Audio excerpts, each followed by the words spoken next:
যেদিন হযরত ইসরাফিল আলাইহিস সালাম সিংহায় ফু লাগাবেন,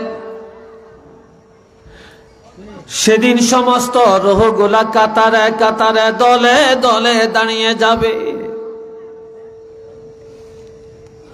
মাটির নিচে কিছু থাকবে না, মাটির উপরে সবগুলি রূহ উঠে যাবে। ফেরেশতারাও কাতারে কাতারে দাঁড়াবে, তবে লা ইয়াতাকাল্লামুন, লা ইয়াতাকাল্লামুন। সেদিন কারোই কথা বলার ক্ষমতা থাকবে না রে। সেদিন প্রত্যেকের জবান বন্ধ হয়ে যাবে, কথা বলার ক্ষমতা কারো থাকবে না। নবীদেরও থাকবে না, সাহাবীদেরও থাকবে না, ওলিদেরও থাকবে না, নেতারও থাকবে না, ক্রেতারও থাকবে না, কোন হুজুরেরও থাকবে না। নাই নাই কারো জবান নাই। ইল্লা মান আযিনা লাহুর রহমানু ওয়া ক্বালা সাওয়াবা। দয়াময় রব্বুল আলামিন সেদিন দয়া করে যাকে অনুমতি দিবেন, তিনি সেদিন আমার আল্লাহর সাথে কথা বলবেন। এই ছাড়া কথা বলার অধিকার কারো নাই নাই নাই। একটু চিল্লিয়ে বলুন না সুবহানাল্লাহ।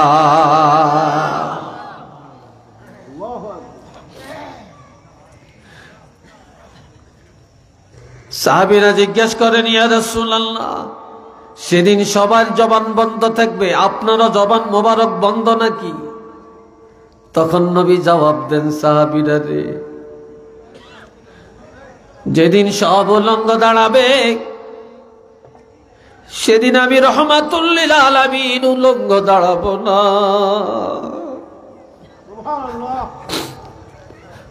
আমি সেদিন উলঙ্গ দাঁড়াবো না, একমাত্র আমি রহমাতুল লিল আলামিন কাপড় পরিধান করা অবস্থায় দাঁড়িয়ে যাব। তবে কি কাপড় নবী পরিধান করবে? নবী হায়াতুন নবী, নবীর কাফনের কাপড়খানা হায়াতের কাপড়। নবীর কাফনের কাপড় অবিকল অবিচল থাকবে। কিয়ামতের ময়দানে মুসিবতের দিনে সব উলঙ্গ দাঁড়াবে। আল্লাহর হাবিব যেই কাফনের কাপড় পরিধান করে রওজা পাকে গেলেন, ওই কাফনের কাপড়খানা পরিধান করা অবস্থায় আবার কিয়ামতের ময়দানে দাঁড়ায়া যাবে।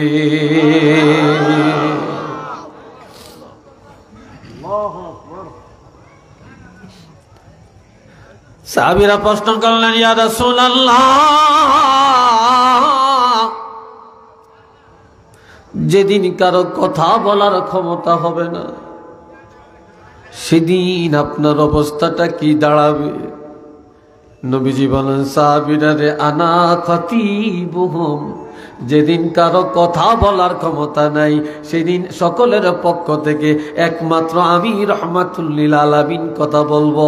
সবার জবান বন্ধ হয়ে গেল, আমি আল্লাহর হাবিব, আমার জবান মোবারক বন্ধ করা হবে না। একটু আওয়াজ দিয়া বলেন আল্লাহু আকবার।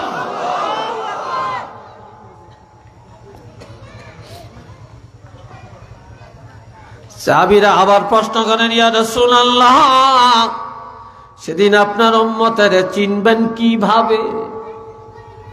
নবীজি বললেন, তিনটা কারণে আমার উম্মতের পরিচয় পাবো। বলেন কয়টা কারণ? আর একটু জোরে কর না, কয়টা কারণ? তিনটা কারণে আমার উম্মতের পরিচয় পাবো।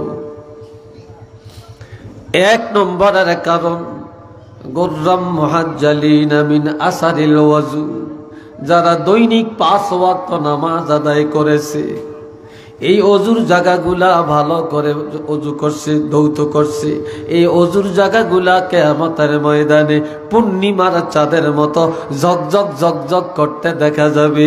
এই অজুর বা নামাজের পরিচয়ে আমি আমার উম্মতের পরিচয় সহজেই পাওয়া যাব।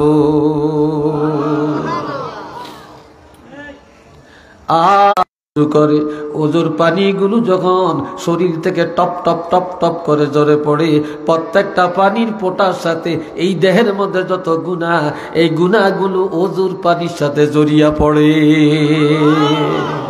এমনকি শেষ পর্যন্ত দাঁড়ির মধ্যে একটু পানি আটকাইয়া থাকে, অথবা নখের পাকের মধ্যে পানি আটকাইয়া থাকে।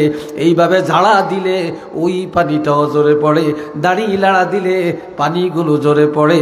এই ঝরা পানির সাথে গুনাহ জোরে যায়। আওয়াজ দিয়া বলেন না আলহামদুলিল্লাহ। ইমাম আবু হানিফা, ইমামে আজম আবু হানিফা রহমতুল্লাহ আলাইহি তিনি বলেছেন, ইমাম আবু হানিফা স্বচক্ষে দেখেছেন ওযুর পানির সাথে যে গুনাহ জোরে যায়।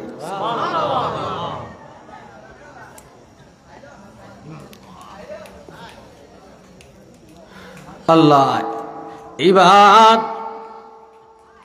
দুনিয়াতে আজ থেকে 10 বছর আগে এত সুন্দর বাড়ি ঘর ছিল না, এত বিল্ডিং ছিল না, এত চাকচিক্যতা ছিল না, এত রাস্তাঘাট ছিল না। কিন্তু বর্তমানে প্রত্যেক বাড়িতে ধনীরও অভাব নাই, বিল্ডিং এর অভাব নাই। কত সুন্দর একটা ঠিকানা। আমি বলেন, আপনি বলেন, আমরা সবাই এই ঠিকানায় পাগল। কথা ঠিক কিনা? কিন্তু আমার আল্লাহ কি বলছেন? যালিকাল ইয়াউমুল হক ফামান শাআ আত্তাখাযা ইলা রাব্বিহি মাআবা। আমি আল্লাহ দুনিয়াতে তোমাদেরকে স্বাধীনতা দিয়ে দিলাম, যার যেমনে চাই বলো। আমি তোমাদেরকে সরল পথ দেখাইলাম, বাঁকা পথ দেখাইলাম, নেকের পথ দেখাইলাম, গুনার পথ দেখাইলাম।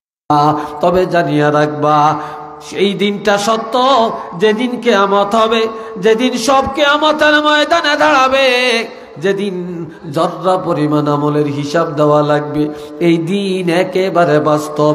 তবে আমি আল্লাহ তোমাদেরকে অগ্রিম জানিয়ে দিতে চাই, তোমরা দুনিয়ার ঠিকানার পিছনে দৌড়াইও না।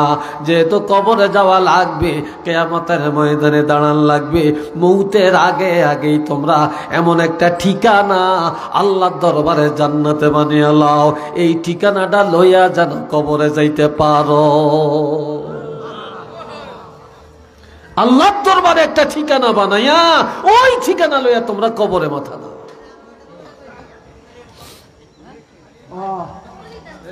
আমার আল্লাহ পাক আরো বলেন, কাইফা তাকফুরুনা বিল্লাহি ওয়া কুনতুম আমওয়াতান ফাআহইয়াকুম সুম্মা ইউমীতুকুম সুম্মা ইউহয়ীকুম সুম্মা ইলাইহি তুরজাউন। সবাই মহব্বতে পড়েন আল্লাহুম্মা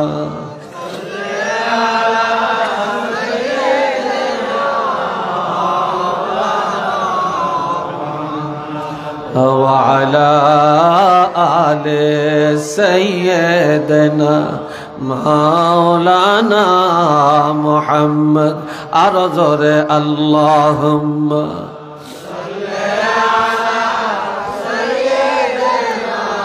مولانا محمد وعلى آل سيدنا। আমার আল্লাহ বলেন, বান্দারে কিভাবে আমি আল্লাহর সাথে নাফরমানি করতে পারো, কিভাবে কুফরি করতে পারো, আমি আল্লাহর বিধানকে অস্বীকার করতে পারো, আমার আইন অমান্য করতে পারো, অথচ তোমরা ছিলা অস্তিত্বহীন। ওয়া কুনতুম আমওয়াতা, তোমরা সব ছিলা মৃত্যু। এই মৃত্যু মানে অস্তিত্বহীন। এখানে এত কথা হচ্ছে কেন? এই জায়গাটায় এখানে এত কথা কেন?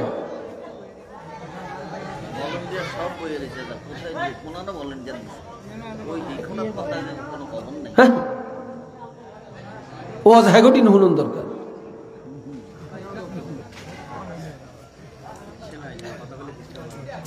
রে ভাইয়েরা আমার, আমরা ছিলাম ধানের মধ্যে, আমরা ছিলাম চালের মধ্যে, আমরা ছিলাম ডালের মধ্যে, আমরা ছিলাম তরু তরকারির মধ্যে, আমরা ছিলাম দুধের মধ্যে, আমরা ছিলাম ফল ফ্রুটের মধ্যে, আমরা ছিলাম ডিমের মধ্যে। আমরা এই খাওয়া খাদ্যগুলি যখন খাইলাম, খাওয়ার পরে আমাদের শরীরে রক্ত হইছে, মাংস হইছে, আমাদের শরীরে নাপাক পানি তৈরি হইছে। তাহলে আমাদের এই শরীর যেটা দ্বারা আমরা মানুষ তৈরি হয়, যে নতফা, এই নতফাটা ছিল খাওয়া খাদ্যের মধ্যে, ঠিক না? এই জন্য আল্লাহ বলছে কুনতুম আমওয়াতা, তোমরা ছিলে অস্তিত্বহীন। এরপরে আমি আল্লাহ বাবার মাধ্যমে মায়ের রেহেমের মধ্যে নিয়া, মায়ের রেহেমের মধ্যে 9 মাস 10 মাস রাখলাম। মায়ের পেটের মধ্যেই তোমাদেরকে আমি জীবন দান করলাম। আবার এই মায়ের গর্ভ থেকে জিন্দা দুনিয়াতে পাঠাইলাম। আবার বহু সন্তান মায়ের গর্ভ থেকে মরও আসে কি না? আমি আল্লাহ তোমাদেরকে জীবন দান করলাম। এই দুনিয়াতে তোমরা কিছুদিন থাকবা, জওয়ানি জীবন কাটাইবা, শিশুকাল কাটাইবা, বিয়া শাদী করবা, চাকরি করবা, কামাই রোজগার করবা, কৃষি কাজ করবা, বাড়ি গাড়ি করবা, দেশ বিদেশ করবা, তোমরা বিয়া শাদী করবা, সন্তানের বাবা হইবা, এরপরে দাদা হইবা, নানা হইবা। কি হইবা? দাদা হওয়া মানে আপনার সময় গনিয়ে গেছে, শ্বশুর হওয়া মানে সময় গনিয়ে গেছে, বাবা হওয়া মানি সময় গমিয়ে গেছে, নানা হওয়া মানি আপনার দুনিয়ার জিন্দগি শেষ হয়ে গেছে। কথা ঠিক কিনা? এরপরে আমি আল্লাহ এই কিছুদিন রাখার পর সুম্মা ইউমিতুকুম, এই দুনিয়াতে আবার তোমরা মৃত্যুবরণ করবে। তোমাদের মৃত্যু আমি আল্লাহ দান করবো, এখানেই তোমরা বাঁচবা, এখানেই আবার মরবা। এবার যাইবা কই? দুনিয়াতে এক জায়গায় ধরে দিলে আরেক বাড়িতে যাও, বাপের বাড়ির জায়গা না পেলে শ্বশুর বাড়ির যে গজ্জামাই থাকো, বন্ধুর বাড়িতে যাও, হাজীগঞ্জে যাও, চাঁদপুরে যাও, ঢাকাতে যাও, কুমিল্লাতে যাও, বিভিন্ন জায়গায় যে বাসা বাড়লে করিয়া জায়গা কিনা বাড়ি করিয়া বাস করো। কিন্তু দুনিয়াতে আমি আল্লাহ পাঠাইলাম, কিছুদিন কাটাইলা, এরপরে আবার এখানেই মরবা। এইবার সুম্মা ইউহয়িকুম, মরার পরে কিছুদিন কবরে থাকবা, এরপরে আবার আমি আল্লাহ জিন্দা করব। সুবহানাল্লাহ কর না? আবার তোমাদেরকে জীবিত করব। এইবার যাইবা কই? এবার যাইবা কই? সুম্মা ইলাইহি তুরজাউন, এবার আর যাওয়ার কোনো রাস্তা নাই, যাওয়ার কোনো রাস্তা নাই নাই নাই। এবার তোমরা সবাই আমি আল্লাহর দরবারে আসা লাগবে। আমি আল্লাহর কাছে আসা ছাড়া তোমাদের আর যাওয়ার কোনো রাস্তা নাই। একটু চিল্লিয়ে বলেন না সুবহানাল্লাহ। আল্লাহর কাছে যাওয়া লাগবে কিনা? আরো জোরে বলেন, যাওয়া লাগবে কিনা? খালি হাতে যাবেন না ঈমান নিয়ে যাবেন? আমল নিয়ে যাবেন? নেক আমল না বদ আমল? জোরে বলেন কোন আমল? নেক আমল। তাহলে এই মরলে তো নেক আমল করতে পারবেন না, মরার পরে ঈমান অর্জন করতে পারবেন না। এখানেই ঈমানদার হওয়া লাগবে, এখানেই মুসলমান হওয়া লাগবে, এখানেই নেক আমল করা লাগবে। আর এই দুনিয়ার জিন্দেগির মধ্যে গুনাহ থেকে নিজকে বাঁচিয়ে রাখা লাগবে। একটু আওয়াজ দিয়া বলেন না আলহামদুলিল্লাহ। আল্লাহ তৌফিক দেন সবাইগণ, আমিন।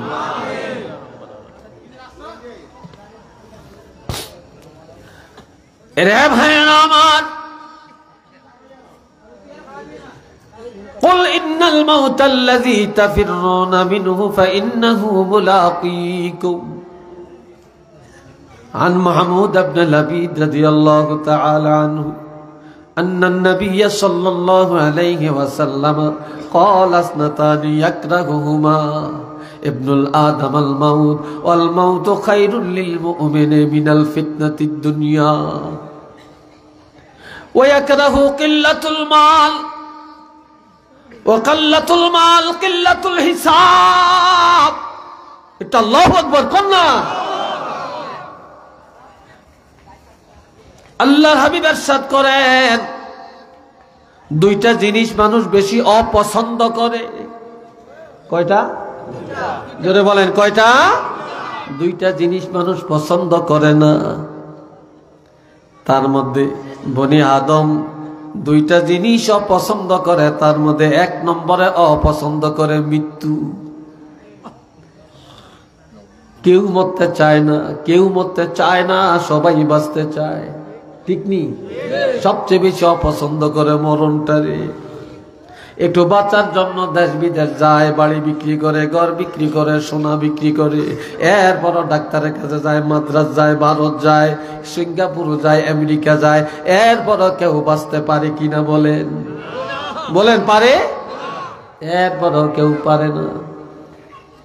অথচ নবী বলেন, আল মাউতু খায়রুল লিল মুমিন। যারা ঈমানদার, যারা মুমিন, তাদের জন্য মৃত্যুটা হলো অতি উত্তম। মুনাফিক, বেঈমান, নাফরমান, কাফের, মুশরিক, তাদের জন্য মৃত্যুটা হলো একেবারে লাঞ্ছনা। আর ঈমানদার যারা, তাদের জন্য মৃত্যুটা হলো অতি উত্তম। কেননা আল মাউতু খায়রুল লিল মুমিনি মিনাল ফিতনাতি। ঈমানদারের জন্য মৃত্যুটা অতি উত্তম দুনিয়ার ফিতনা থেকে।